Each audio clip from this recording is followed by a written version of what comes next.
बलंगा पीड़िता जो अभावनीय घटना घटिला आज तांकर पार्थिव शरीर भुवनेश्वर को आसुची मु प्रथमे तांको प्रति गभीर श्रद्धांजलि अर्पण करुच्ची एवं प्रभु जगन्नाथ पाखे प्रार्थना करुच्ची तांको परिवार वर्ग को ए दुख को सहिबा पई शक्ति दियंतो। किंतु दुर्भाग्यर कथा 15 दिन धरी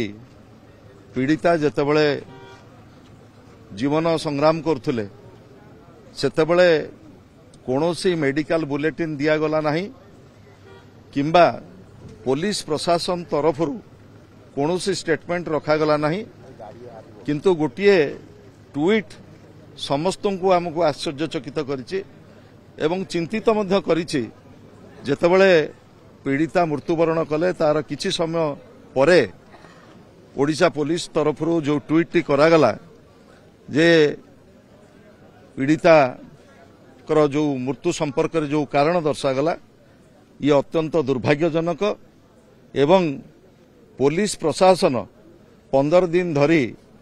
कौन इनक्वारी करुले आपण ट्वीट टी जदि देखिबे सेथिरे आपण अनुभव करिवे को भली भाव में जनसाधारण को विभ्रांत करा जायछि। पीड़ितांकर बापा प्रथमे जेतेबेले एफआईआर देइथिले सेतेबेले से अभियोग करथिले जे 3 जण एथिरे संपृक्त अछंती तांको झीयर मृत्युवरणर कारण संपर्क में फास्ट एफआईआर से देइथिले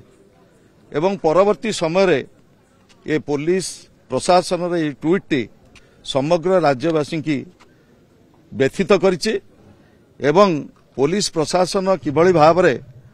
एभली आभिमुख्य पोषण करिछि ताको आपण माने विचार करिवे। आज पीड़ितांकर पार्थिव शरीर आसुछि आमे प्रथमे तांको प्रति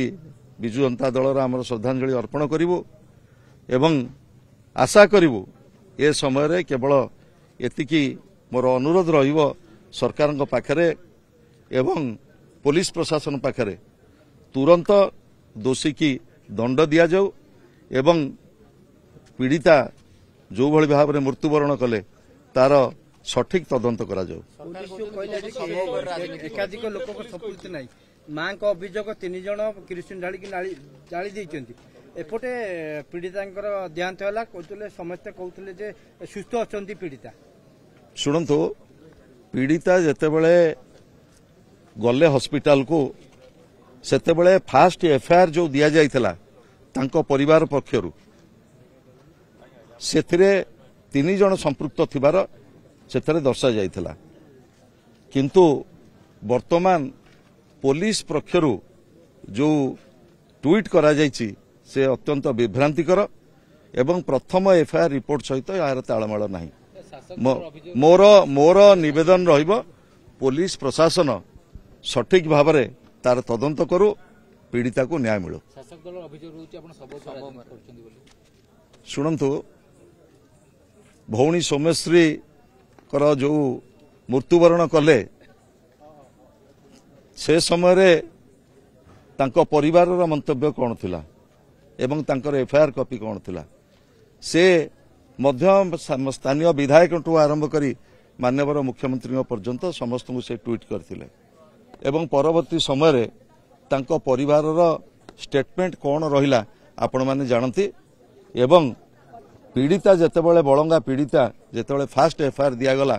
से एफआईआर कंटेंट कौन थिला एवं वर्तमान जो स्टेटमेंट सब दिया जाउची ये अत्यंत दुर्भाग्यजनक एवं चिंता।